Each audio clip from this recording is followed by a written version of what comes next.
நம்முடைய மாணவி குர்ஆனின் சிறப்புகள் என்ற தலைப்பில் தங்கள் முன் பயான் பேச வருவார்கள்.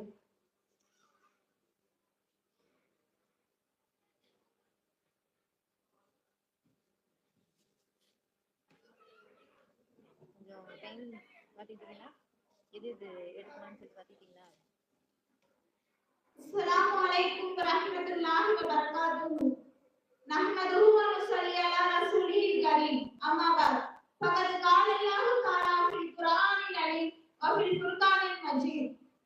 அஊது பில்லாஹி மினஷ் ஷைத்தானிர் ரஜீம். பிஸ்மில்லாஹிர் ரஹ்மானிர் ரஹீம்.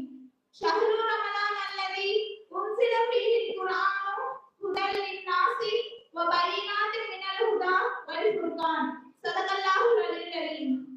அரசாட்சி தனதாக்கி அதன் சாட்சி நபியாக்கி அழகாட்சி புரிகின்ற அல்லாஹ்வுக்கே எல்லா புகழும். நபிகள் நாயகம் ஸல்லல்லாஹு அலைஹி வஸல்லம் அவர்களின் மீதும் அவர்கள் குடும்பத்தினர்களின் மீதும் அவர்கள் தோழர்களின் மீதும் நம் அனைவரின் மீதும் உண்டாவதாக. ஆமீன். உங்கள் முன் நான் பேச எடுத்துக்கொண்ட தலைப்பு குர்ஆனின் சிறப்புகள். திருக்குர்ஆனை வேதமாக ஏற்றும் பல முஸ்லிம்களுக்கு குர்ஆனை பற்றியும் அதனுடைய சிறப்பை பற்றியும் தெரியாமல் இருந்தாங்க. இன்னும் சிலர் குர்ஆன் என்றாலே ஒரு வரையில் போட்டு பத்திரமாக வைக்க வேண்டும், இன்னும் இறந்தவர்களுக்காக ஃபாத்திஹா சூரா ஓதுவதற்கு மட்டும் அதை எடுத்து பயன்படுத்த வேண்டும் என்று தவறாக புரிந்து வைத்திருக்காங்க. ஆனால் மற்ற மதங்களில் உள்ளவங்க கூட குர்ஆனை பற்றி தெரிந்து அதன்படி செயல்படுறாங்க. எனவே முஸ்லிம்களுக்கே குர்ஆனை பற்றி விளக்க வேண்டிய ஒரு சூழ்நிலைக்கு தள்ளப்பட்டிருக்கும். குர்ஆன் என்பது உலக மக்கள் அனைவரையும் நேர்வழிப்படுத்துவதற்காக இறைவனால் நபிகள் நாயகம் ஸல்லல்லாஹு அலைஹி வஸல்லம் அவர்களுக்கு இறக்கி அருளப்பட்ட ஒரு வேதமாகும். ஷஹ்ரு ரமலான் அல்லதி உன்சில ஃபீஹில் குர்ஆனு ஹுதல் லின்னாஸி வ பையினாத்தின் மினல் ஹுதா வல் ஃபுர்கான். இந்த திருக்குர்ஆன் ரமலான் மாதத்தில் தான் அருளப்பட்டது. அது மனிதர்களுக்கு நேர்வழி காட்டும், இன்னும் நேர்வழியை தெளிவாக கூறும், பொய்யை விட்டு உண்மையை பிரித்து காட்டும். நபிகள் நாயகம் ஸல்லல்லாஹு அலைஹி வஸல்லம் அவர்களுக்கு 40 வயது இருக்கும் போது ரமலான் மாதத்தின் லைலத்துல் கத்ர் இரவு நேரத்தில் மக்கா நகருக்கு அருகில் உள்ள ஹிரா குகையில் தனித்து தியானத்தில் இருந்தார்கள். அப்போதுதான் முதலாக குர்ஆன் அருளப்பட்டது. அந்த மாண்புமிகு இரவுல முதலாக அருளப்பட்ட குர்ஆன் அந்தந்த நேரத்திற்கும் நிலைமைக்கும் அவசியத்திற்கும் ஏற்றவாறு 23 ஆண்டுகளில் சிறிது சிறிதாக அருளப்பட்டு நிறைவு பெற்றது.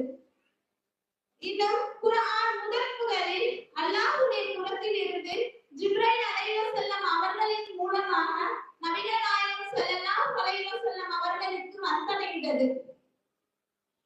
குர்ஆன் அருளப்பட்ட நிறைவு பெற்ற அந்த 23 ஆண்டுகளில் 466 தடவைகள் வஹி மூலமாக இறங்கியது. அந்த வஹியுடைய வெளிப்பாடு எப்படி இருக்கும் என்றால், மணி அடிப்பது போன்று அல்லது ஒரு விதமான சப்தத்துடன் குர்ஆனுடைய வசனங்கள் வஹி மூலமாக இறங்கும். ஒரு நாள் அபூபக்கர் சித்திக் ரலியல்லாஹு அன்ஹு அவர்கள் காலத்துல சிதறி இருந்த குர்ஆன் வசனங்களை ஒரே நூலாக ஒன்று திரட்ட வேண்டிய அவசர நிலை ஏற்பட்டது.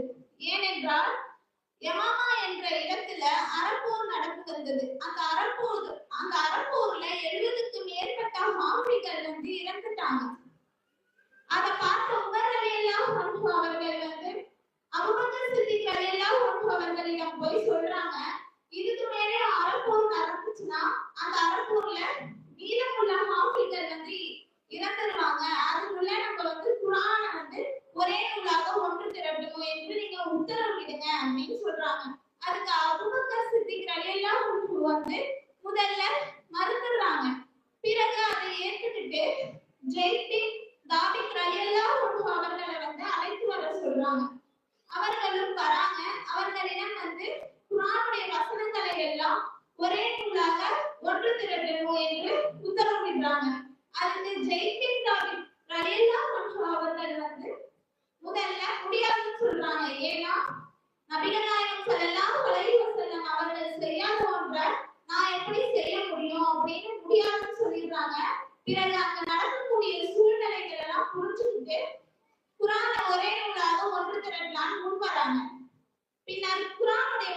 வசனங்கள் எல்லாம் ஒட்டகத்தின் பட்டை எலும்பு, ஈச்ச மட்டைகள், இலைகள், ஓலைகள் போன்ற இதெல்லாம் எழுதியிருந்த குர்ஆன் வசனங்களை எல்லாம் எடுத்து சரிபார்க்கப்பட்டு ஒன்று திரட்டும் போது தௌபா சூராவில் உள்ள இரண்டு இரண்டு வசனம், கடைசியில் உள்ள இரண்டு வசனம் அவருக்கு கிடைக்கவில்லை.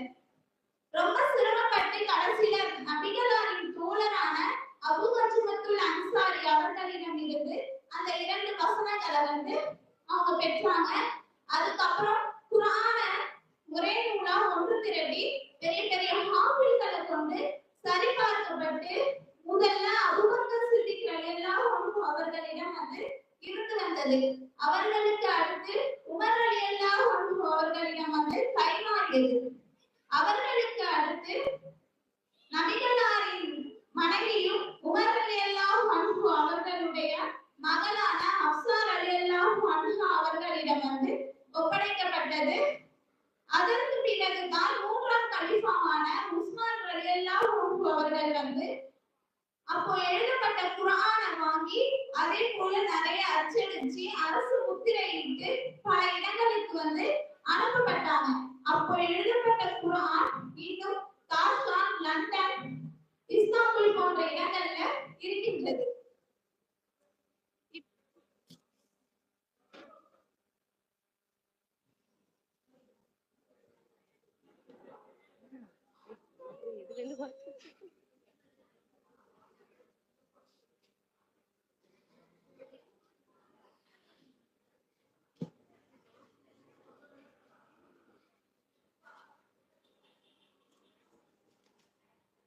இருக்குல்ல தெரியுதுல. பாதி கட் பண்ணிட்டேன். இன்னும் இருக்கு. பாதி கட் பண்ணிட்டேன்.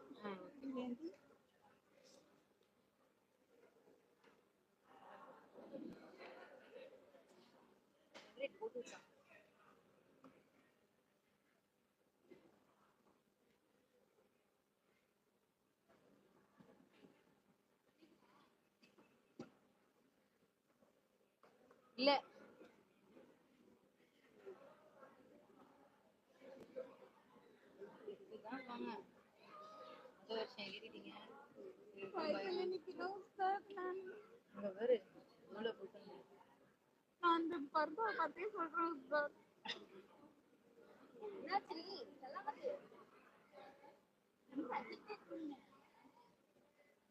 தட்டு பாருங்க.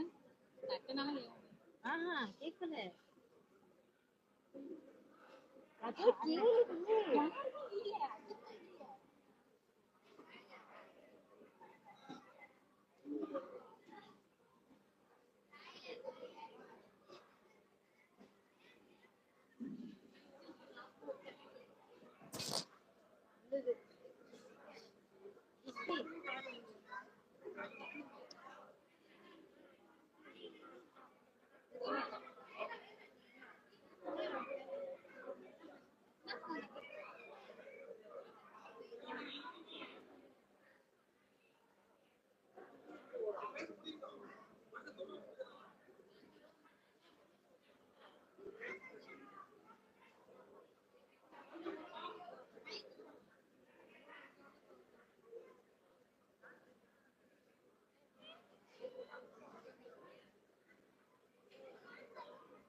ஓடிடுவோம்.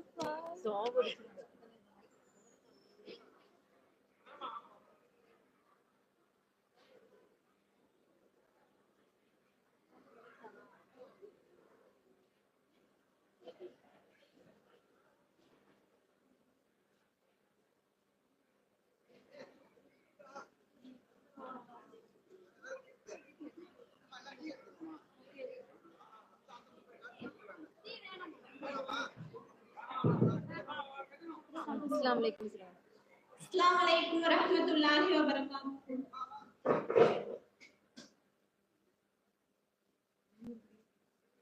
வீடு சரி மறுபடியா இல்லடி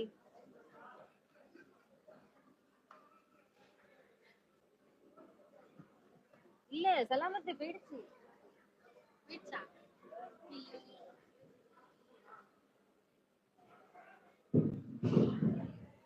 கேக்குதா? கேக்குதா? அது லாஸ்ட். அஸ்ஸலாமு அலைக்கும் வரஹ்மத்துல்லாஹி வபரகாத்துஹு. இப்படிப்பட்ட குர்ஆன் இன்றைய முஸ்லிம்களை பொறுத்தவரை குரங்கு கையில் பூமாலை என்பது போல் அதனுடைய அருமை பெருமை தெரியாமல் இருக்காங்க. இது போல நல்ல நல்ல வழியில் நேரங்களை செலவு செய்யாம புறம் போலி அவதூறு பேசியே அவங்களுடைய நேரங்களை வீணாக்குறாங்க. அது மட்டும் இல்லாம உலக வாழ்க்கைக்காக என்னென்னலாம் செய்ய வேண்டுமோ அதை அனைத்தையும் சிரமம் பார்க்காம செய்யறாங்க. ஆனால் வறுமை நாளுக்கு சிபாரிசாக வரக்கூடிய குர்ஆன எல்லாரும் மறந்து விடுறாங்க. எனவே நிச்சயமாக நீங்கள் குர்ஆன் ஓதுங்கள். அது மறுமை நாளுக்கு அதை சார்ந்தவருக்கு பரிந்துரையாக வரும் என்று நபிகள் நாயகம் ஸல்லல்லாஹு அலைஹி வஸல்லம் அவர்கள் கூறுகிறார்கள். இன்னும் திருக்குர்ஆனில் ஒரு சில சிறப்புகள் உள்ளன. அதில் அன்னை ஆயிஷா ரலியல்லாஹு அன்ஹா அவர்கள் கூறுகிறார்கள், நிச்சயமாக ஒவ்வொரு பொருளுக்கும் ஒரு தனி சிறப்பு உண்டு. அந்த பொருள் அதை கொண்டு பெருமை அடைகிறது. அதுபோலதான் என்னுடைய உம்மத்தினரின் அழகும் சிறப்பும் குர்ஆன் ஆகும் என்று கூறுகிறார்கள். கால நபி ஸல்லல்லாஹு அலைஹி வஸல்லம் கைருக்கும் அந்த அல்லமல் குர்ஆன வ அல்லமஹு. உங்களில் மிக சிறந்தவர் குர்ஆனை கற்று அதை பிறருக்கு கற்றுக் கொடுப்பவர் ஆவார் என்று நபிகள் நாயகம் ஸல்லல்லாஹு அலைஹி வஸல்லம் அவர்கள் கூறுகிறார்கள். இந்த ஹஜ்ரத் இப்னு அப்பாஸ் ரலியல்லாஹு அன்ஹு அவர்கள் கூறுகிறார்கள், எவருடைய இதயத்தில் குர்ஆனுடைய எந்த ஒரு பகுதியும் மனனமாக இல்லையோ அவர் பாழடைந்த வீட்டை போன்றார் ஆவார். இதை போன்று ஹஜ்ரத் அபூ ஹுரைரா ரலியல்லாஹு அன்ஹு அவர்கள் கூறுகிறார்கள், குர்ஆன் ஓதும் தன்னுடைய அடியார்களின் பக்கம் அல்லாஹ் கவனத்துடன் கேட்கும் அளவுக்கு வேற எதனையும் நான் கேட்டதில்லை. இதை போன்று குர்ஆனுக்கு ஏராளமான சிறப்புகள் இருக்கின்றது. நாம் அனைவரும் அதன் சிறப்புகளை உணர்ந்து செயல்பட வல்ல ரஹ்மான் அருள் புரிவானாக என்று கூறி என்னுடைய நிறைவு செய்கிறேன். வாஹிர்தனா அல்ஹம்துலில்லாஹி ரப்பில் ஆலமீன். அஸ்ஸலாமு அலைக்கும் வரஹ்மத்துல்லாஹி வபரகாத்துஹு.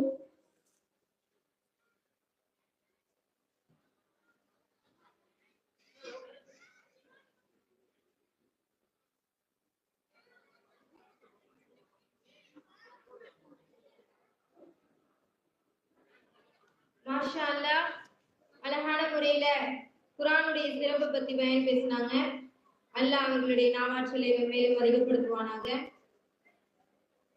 அடுத்தபடியா திருவாவடுதுறை ஹாஜியார் தெரு ராஜ் கபூர் அவர்களுடைய மகளார் ரஃபீனா முதலாம் ஆண்டு மாணவி அவருடைய வேதனையை பற்றி பயன் பேசி வருவார்கள். தாய்மார்கள் சற்று கவனத்துடன் கேட்க வேண்டும் என்று கேட்டுக்கொள்கிறேன். அல்லாஹ் உங்களுக்கு கிருபை செய்வானாக. ஆமீன். अस्सलामु अलैकुम रहमतुल्लाहि व बरकातुहू। हमदन लिमन खलकल इंसान व अल्लमकुल बयान वला आलिहि व सहाबिहि अजमईन। अम्मा बाद फक़द क़ाल अल्लाहु तआला फिल कुरआनिल अज़ीम व फिल फुरक़ानिल मजीद। अऊज़ु बिल्लाहि मिनश शैतानिर रजीम। बिस्मिल्लाहिर रहमानिर रहीम। व अनीबु इला रब्बिकुम व अस्लिमू लहु मिन क़ब्लि अन यअतियकुमुल अज़ाबु सुम्मा लா துன்சரூன்। சதகல்லாஹுல் அலியுல் அலீம். எங்கும் எதிலும் நீண்டிலங்க அனைத்தையும் ஆட்சி செய்யும் அல்லாஹ்வுக்கே எல்லா புகழும். சலாத்தும் சலாமும் நமது நாயகம் ஸல்லல்லாஹு அலைஹி வஸல்லம் அவர்கள் மீதும் அவர்களின் குடும்பத்தார்கள் மீதும் அவர்களின் தோழர்கள் மீதும் நம் அனைவரும் மீதும் உண்டாகட்டுமாக. ஆமீன். உங்கள் முன் நான் பேச எடுத்துக்கொண்ட தலைப்பு